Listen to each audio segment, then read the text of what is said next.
Sirraayu malee addunyaan tun sirraayuu hin dandeettu.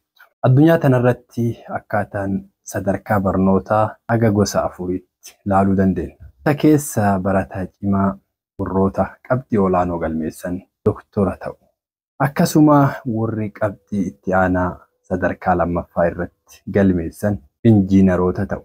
Akkasuma warri qabxii sadarkaa sadaffaa galmeessan barsiisota ta'u.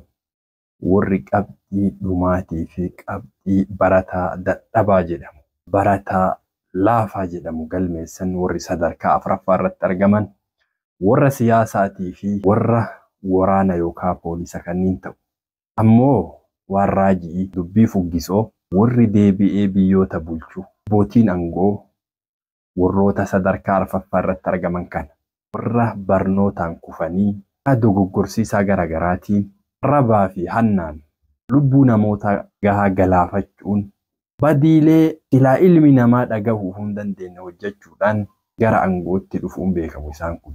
Akkas wanti addunyaa tana rakkise kana.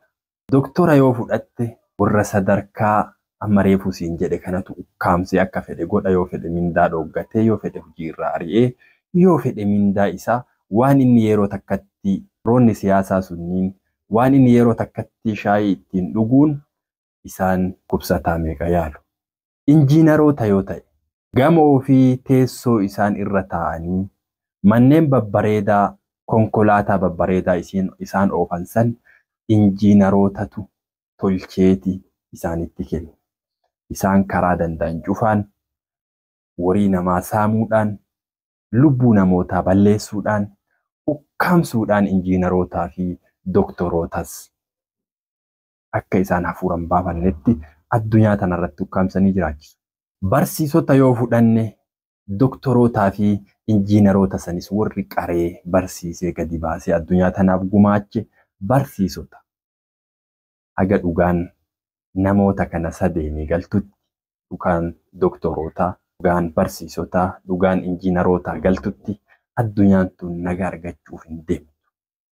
Addunyaa tana warri waraanaanis ta'ee rakkoo beelaatiif, rakkoolee garagaraatiif saaxiluun beekamu ummata wallaaloo barnootas hin qabne, dandeettis hin qabne, ka waan dalagan cufaa irraan qaanfanne, badii fedhan dalaguudhaaf duuban deebine warroota kanatu addunyaa tana balleesse bakka cufatti.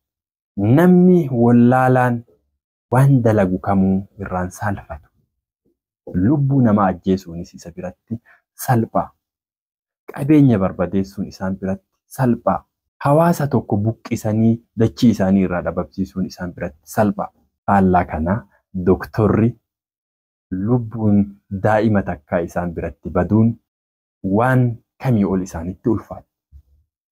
Injiinara yoo fudhatte manni tokko bakka irratti hojjetamuu qabu san irraa biimiin tokko yookiin kolonni tokko bakka san irraa jallachuun waan hundarra isaanitti ulfaata.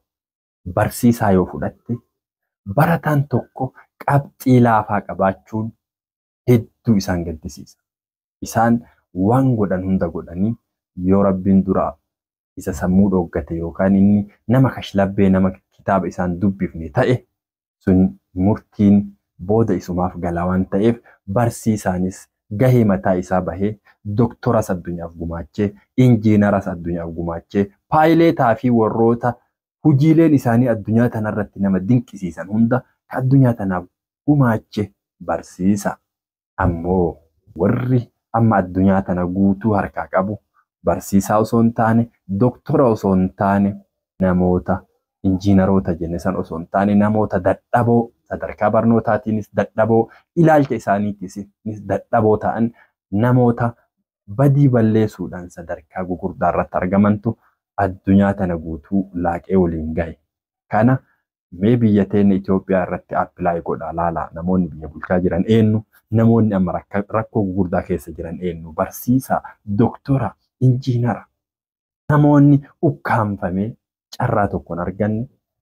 Maybe injiinarri dalagaa namoota dhuunfaa abbootii qabeenyaa dhuunfaatis dalagee horii gahaa argachuu danda'a. Warri akka barsiisaa fi doktoraa garuu harka namoota kashlabbee dandeettii fi beekumsas hin qabneetis itti kufaniiti addunyaan tun guutuun sababa jara kanaatiin kufte. galatoomaa dubbii tana sirriitti keessa gad intallaa wanti kun jijjiiramu malee addunyaan tun jijjiiramuu hin dandeenye.